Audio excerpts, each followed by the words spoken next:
before the foundation of Celtic. He was a member of the Fenians, and he was getting out of Ireland basically because of the troubles, and he bumped into Mailie's brother as he was departing Ireland, and he was a suspected Fenian, but he contrived some sort of story that he was wanting to escape. He wanted to settle down in Glasgow, begin a new life, get away from the troubles in Ireland. And that story was remembered many years later by Willie Mailey, and when the two of them got together and Celtic began to develop as a football club. He managed the club to, I think, the ripe old age of 71, and he was absolutely devastated when they sacked him. And he certainly goes down as one of the Celtic legends, one of the greatest Celtics of all time. And you can actually see him in old footage and old photographs, you know, year by year, getting older and older and older. He starts off as a player, and you see him as manager. And you see him gradually, not deteriorating, but getting older through the years. But he's always there. All the players come and go, but he's always there until eventually he left. Unlike modern day managers, his tenure was much longer than it would have been for even, well, Alex Ferguson nowadays is probably one of the longest serving managers of all time. It doesn't come anywhere near what Willie Mailey achieved for Celtic. He was a man before his time, and he inaugurated youth policies at the club, so that instead of becoming a buying club, Celtic became one of the great nurseries of football in Scotland, and many of the great names who wore the famous green and white hoops were players who graduated from underage football to Parkhead. Patsy Gallagher is one of the most famous names ever in Celtic. I remember reading about him growing up. He was a brilliant player by all accounts, a man whose greatness has transcended the years. Even though I look old, Jimmy, and I think... you weren't around in his time? No, I wasn't, no. I've heard some wonderful but the stories legends, about you know. And I remember Sir Robert Kelly, the old chairman of the club. He was in awe of Patsy Gallagher. He used to tell some incredible stories about him. He reckons that Patsy Gallagher could have kicked a golf ball round the golf course better than Arnold Palmer could have played golf round it. He's in the top 6 all-time scorers in the club's history. When you think about Jimmy McGrory, Henrik Larsson, Stevie Chalmers, people of that ilk. To say what he could do with a ball was unbelievable. There was one goal he scored, and everyone spoke about it, about catching the ball between his legs and somersaulting into the goals. That actually happened. He cut the ball and actually somersaulted into the goals, Patsy Gallagher.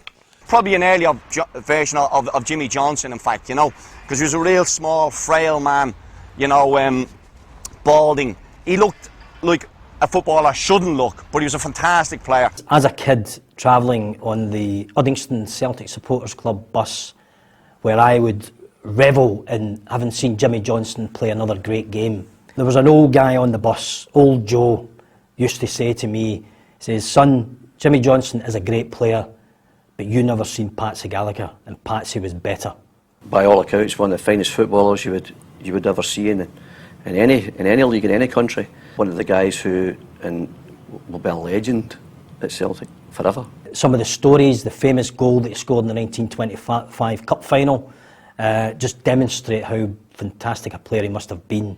Shortly after the foundation of the Irish Free State Football Association in 1921, one of the first representative games that he played was against the Celtic team, and this match was billed, among other things, as featuring the great Patsy Gallagher. The Free State wanted him to play because of where he was from.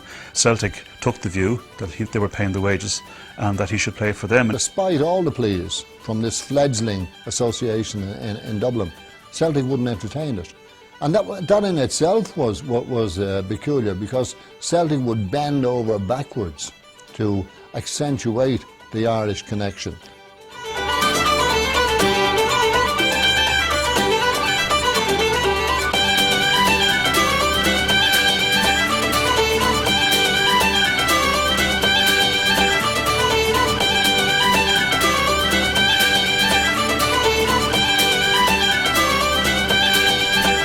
But in this instance, they weren't prepared to play without Patsy Gallagher in their team. And that, I think, was how much he meant to the team. And records of the day showed that a huge crowd turned up at Dalymount Park to watch the match. Jimmy McGrory, record goal scorer, and later, of course, manager of the club, and you know all the tales about him. And he has an Irish connection as well. Yes, Jimmy's family were from Ireland, Donegal, I believe. And Jimmy lived in an area of Glasgow which had a strong Irish background, the Garden in Glasgow, where the Irish Catholic community, a lot of them had settled in that one area. And Jimmy had been involved with the local junior club there, St Roch's. We in Ireland, we love our sporting heroes, and we like to hear of all the great feats that on the sporting field. And Jimmy McGrory, I think, would have been one of the people, and again would have been part of the legend that is Celtic. He played, I think, 501 times and scored 520 something goals for them, I think, at the time, which I think is an extraordinary feat and wouldn't be equalled now. He wasn't recognised by Scotland on an international level the way he should have been. He only received a very, very small amount of caps. Whereas in the modern game, a guy of that calibre would have been earning hundreds of caps. Jimmy McGrory was the manager when I signed, and a lovely man, very dignified man, totally different from the modern day manager. I never saw Jimmy McGrory at any time in my career with a tracksuit on.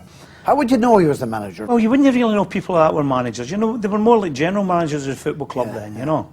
And they were, like, figureheads, basically, you know. It was a different type of game then. Jimmy would never shout at you. He'd just put a wee word in your ear like, watch your tackling, son, or do a bit of covering round the side when he plays on the other side of the park. You know, things like that. He would never shout at you. Different type of manager to, your Don Revies and your Mark Busbys and Jock Steens, It was the old pipe and the Chilby hat and the collar and tie. Wonderful, friendly and wonderful, dignified man. For most of the club's history, the Irish tricolour has proudly flown at Celtic Park. But in parallel with that have been constant demands from the Scottish football authorities and indeed other people to have it removed. But always Celtic resisted those demands. Scotland's greatest sectarian crisis, unlike that in North America and 19th century England, was in the interwar period. Because at that period, the Church of Scotland, the Protestant Church of Scotland, for nearly 18 years petitioned the House of Commons not only to restrict Irish immigration to Scotland, but to repatriate those in prisons, hospitals or lunatic asylums because they were a charge on the public purse. The Irish community, if we call it that, was very much an invisible community, a hidden community, and a lot of the Irishness was privatised. Privatised within the home, within the community itself, because clearly these people were existing in an environment that was politically and socially hostile to expressions, public expressions of Irishness at this time. Two anti-Catholic political parties in Glasgow and Edinburgh in the early 1930s won a third of the votes.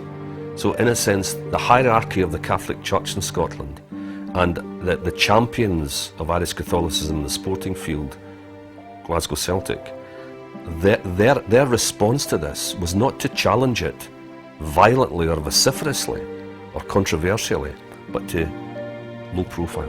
What does the Irish tricolour mean to you? It's green representing the Catholics, orange representing the Protestant Unionist community, and white for peace between both communities. It's a good flag to have then, sir. It's a lovely sentiment. Isn't it? It's a lovely sentiment. There was some sort of disturbance following on a game against Rangers, and the SFA, the Scottish Football Association's investigation into the incident sort of pinned the blame on Celtic's flying of the Irish tricolour over Celtic Park. Never once made reference to Rangers' attitude at the time to Catholics or anything like that. It was all to do with the flag. So Celtic were sort of ordered to remove the flag or face expulsion. The newspapers at the time referred to the flag as sectarian, although it's the flag, of course, of an independent neighbouring nation with whom the UK was at peace. Robert Kelly, the Celtic chairman at the time, said he'd rather withdraw the club from Scottish football and in fact start playing Gaelic games in Celtic Park than to comply with the order. He said Celtic as a club and Celtic supporters had no need to be ashamed of their forefathers, of the flag. It was the flag of a friendly nation. It was the flag of the country that Celtic had originated from. And he saw nothing wrong with that. Quite rightly, he stuck to his guns. And the SFA, in time, had to back down. This is probably the first example since the Great War of avoiding the low profile and combating